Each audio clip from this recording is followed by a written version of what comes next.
Eu quero focar a minha fala, senhor ministro, e ao longo dela deixarei alguns questionamentos para que Vossa Excelência expresse a sua posição, avaliação nesta troca de ideias democrática e fundamental, num tema que eu tenho como um dos pontos de maior divergência que eu tenho com o atual governo do país.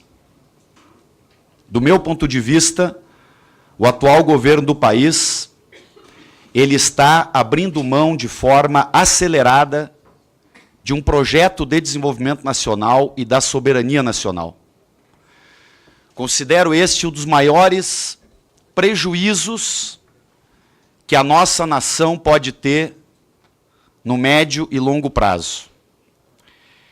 E a tradição das Forças Armadas na construção do nosso projeto de nação, ela sempre foi muito forte e estratégica na proteção da soberania nacional. Aliás, do meu ponto de vista, é uma das funções mais estratégicas e importantes das Forças Armadas, e que eu, como um líder de esquerda, como um homem de esquerda, faço sempre questão de dizer que um projeto de nação não pode prescindir de Forças Armadas bem equipadas, respeitadas, democratizadas, e que têm o papel que pode, deve, que teve, muitas vezes, as Forças Armadas do nosso país. Esta perda de soberania nacional, ela está muito gizada, do meu ponto de vista e do ponto de vista de milhões de brasileiros, por um processo de crescente subserviência aos Estados Unidos. A guerra entre nações, os interesses estratégicos, quem lê bastante, como os senhores seguramente, eu e todos que estão aqui, sabe que a história da humanidade não é uma história de parcerias afetivas. A história da humanidade é uma história de duras disputas por interesses estratégicos, onde algumas nações enriquecem, outras empobrecem, numa relação desigual. Então, um país como o nosso, que ainda tem uma profunda desigualdade. Então, por exemplo, há pouco o ministro usou uma frase que eu me encaixo 100% nela, que as encomendas do nosso Exército, assim como as encomendas da nossa Marinha, que eu acompanho este projeto das fragatas, pode e deve ser feita em solo nacional, por brasileiros. E eu aplaudo isto. Tem que haver proteção à indústria nacional. Tem que haver política industrial. E o atual ministro da Economia e o atual presidente, eles desdenham da proteção à indústria nacional. Eles defendem uma visão romântica de que nós deveríamos colocar nossa indústria sob competição plena num mundo marcado por desigualdades. Então, por exemplo, a indústria naval brasileira está sendo e foi destruída no último período, e ela pode construir, sim, lá, por exemplo, no Polo Naval de Rio Grande, as fragatas que a nossa Marinha precisa. Então, como é que nós assistimos de braço cruzado a destruição da indústria nacional com a suspensão desta política de conteúdo nacional? Outra questão, ministro.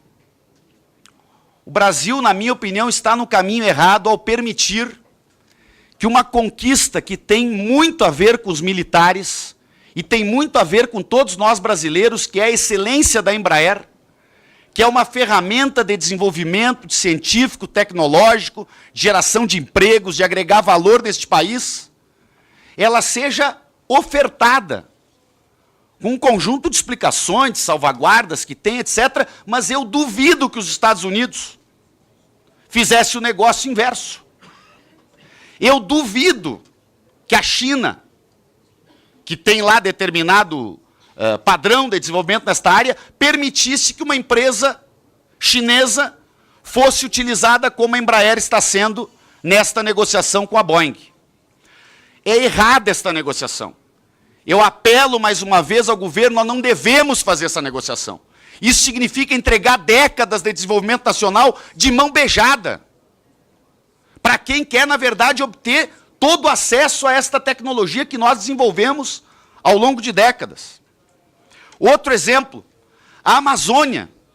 O presidente Bolsonaro tem feito convites pelo mundo para que nações venham para cá, para que empresas venham, mas a Amazônia tem que haver uma preocupação nacionalista com a Amazônia. Evidente que pode haver uma parceria, ninguém aqui defende uma xenofobia. Agora, escancarar a Amazônia, por exemplo, eu quero ouvir Vossa Excelência, mas eu me sinto muito contrariado como brasileiro com a experiência que ocorreu há pouco tempo atrás, né, de convidar as Forças Armadas dos Estados Unidos para exercícios em conjunto na Amazônia. É um erro estratégico de quem defende, do meu ponto de vista, estou aqui colocando uma opinião, que vai ser confrontada por outras opiniões, democraticamente. Agora, convidar uma nação imperialista, eu estou lendo o livro de Noam Chomsky, Quem Manda no Mundo? Olha, depois de terminar, eu estou na metade do livro para diante, quem terminar de ler este livro e entender que os Estados Unidos pode ser um parceiro estratégico para conviver conosco na Amazônia brasileira, sinceramente, ministro, eu reputo no terreno da ingenuidade. Digo isso de forma muito respeitosa, mas reputo no terreno da ingenuidade. Por fim, eu teria outros exemplos, pré-sal, 1 trilhão de isenções fiscais para empresas multinacionais.